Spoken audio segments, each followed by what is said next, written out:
are go for liftoff in T-minus 30.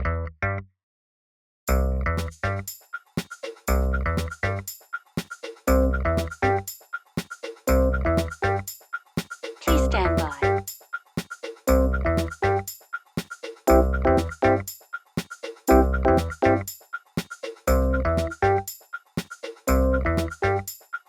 Operators are standing by.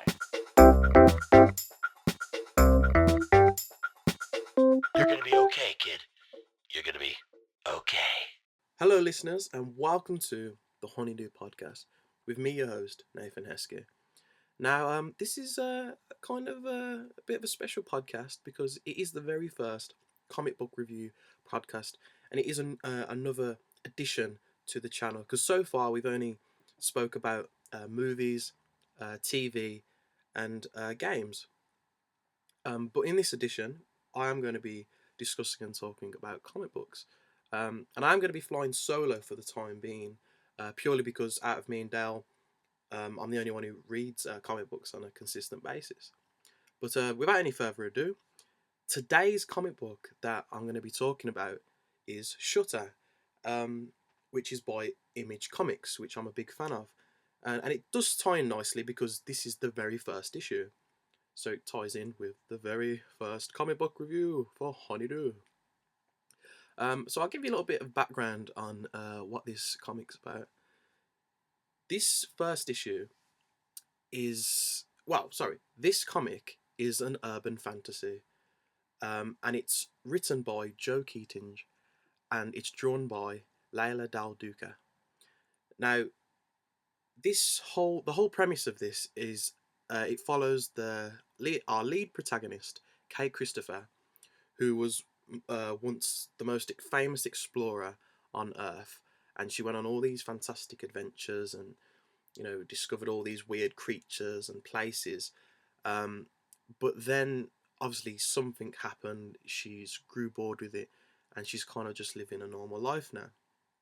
Now, a beautiful thing about this comic, and actually a beautiful thing about comics in general, is that you can always go, when you go to the comic book shop, you can go and buy the official cover, and that's what I usually do. But this time around, my eye was caught by the variant covers, and I love the official cover, but on this variant cover, which I'll put up now in the podcast, is just this beautiful picture of a father and daughter out in space, and the daughter is strapped to the father's back. And what's cool about it is they're in their astronaut outfits. And I just thought I've never seen an image like that. And it really got me starting to think, and I thought it was just so imaginative and so creative, and it was just beautiful. And I just wanted to own it, so I definitely picked that up, because usually I do buy the official covers. But anyway, I've got to say, this story is great. And this is just really a credit to Image Comics, because I love their ethos and their philosophy on creator-owned, where the artists and the writers, they're in control, and they get to own their own work, which you won't find at Marvel and DC. And so I've got to say, I love the the lead character, Kate Kristoff, because we're introduced to her as a child when she's just 7, where her father is taking her for her birthday to the first visit to the moon. And I just thought, just a sweet moment, and it's a great way to open up a series. And actually, the first the first image is actually her asking if they can leave now, and she's like really bored on the moon. And it's great that her father kind of says to her, like, it depends how you look at it, and I want to maybe change your perspective. And it's just a great way. And I think from that moment, and how it goes from there in the comic and how it develops, is she didn't at first want to be an explorer, and then because of this experience, it kind of sparks something inside of her, and it sets up her being this famous explorer.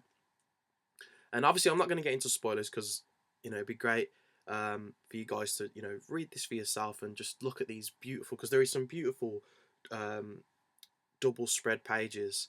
There's 2 in this book, and honestly, they are just mouth-watering. I don't know much about art, but I know this is a good thing to look at, definitely. And actually, this brings me on to Kate Kristoffer's character.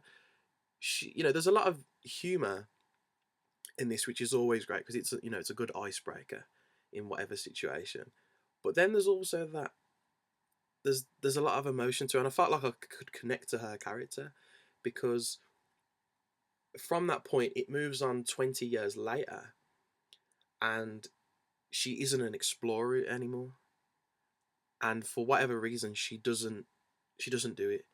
And there's this beautiful moment where she's on the train, and this kid who happens to be a fan because she wrote these books of her many adventures wants to get an autograph and actually asks her, why don't you write anymore? Why don't you go and explore? And she just answers back that because she's seen everything. And I think everyone can relate to that, where they feel like, oh, what is there to do? And they lose passion within something that they're really passionate about or they love. And so it was great to kind of see that, and you really get to see this kind of a broad spectrum of emotions throughout this first issue, and actually it's surprising because it's quite short, but it does get a lot of information in there, but it's not in your face. It flows really nice, and it's nothing against it that it is short, because it does just tell the story in the time that it's got in the limited amount of time. And one thing I love the world. The world, what happens, because they're in like a futuristic New York, so you've got like animals walking about. I'm sure there's like a rhinoceros type thing sitting next to her on the train reading a paper, and when she gets woken up because she's went out on a heavy night drinking, there's this alarm clock, like cat, which I thought was alive, but it must be like some kind of android or robot or something. And there was a lot of humor in that scene because it was just very funny trying to wake her up, and she just like kicks the cat out of the way. And also another thing, the art is astounding, and you can always expect this from Image Comics because every different kind of comic is all I mean, I know a lot of the writers and artists switch over, but they're always distinctive. Nothing's ever the same. That it's like other comics that Image comics are, stuff like Saga and Pretty Deadly, Walking Dead. They're all very distinctive, and they've all got their own thing that they're trying to convey. And I've got to say, if you're a fan of Image Comics, or you're just a fan of a great adventure story or fantasy, and you want to find that, especially if you're looking for a good female protagonist, because I always have that when I'm looking, not just in comic books, but within novels and films, TV shows, and that. I'm always looking for a good female protagonist, and I think in Kate Kristopher, she's really has made her own thing now, and she feels like I've connected to her straight away just from this first issue, and I can't wait to read issue 2, especially with where issue 1 leaves off. So I would suggest, going down, because this has been out for over a week so far, but I was in the comic book shop the other day, and depending where you are in the world, maybe this, because I know they sold out. I'm sure in America they've sold out. But I would suggest going, grab yourself a copy of this. You won't regret it. It's a beautiful comic. There's a beautiful story there. There's a lot of backstory there. There's a lot of, not foreshadowing, but there's just a lot to grow upon there, especially with where it leaves off. And like I said, I just can't wait to really dig into this story when the next issues come out. Is there anything else to say? It's just a badass comic, and I think you should buy it. But yes, this has been the very first comic book review. I've been Nathan Heskey, and I hope you enjoyed this.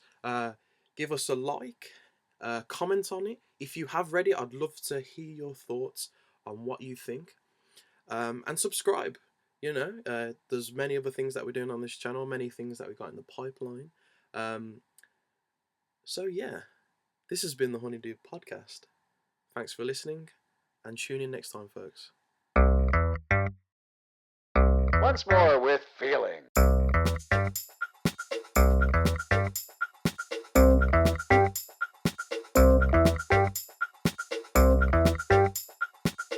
like there's no tomorrow.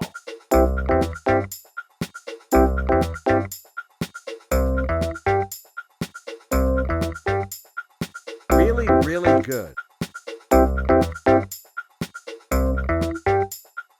Can we do that again?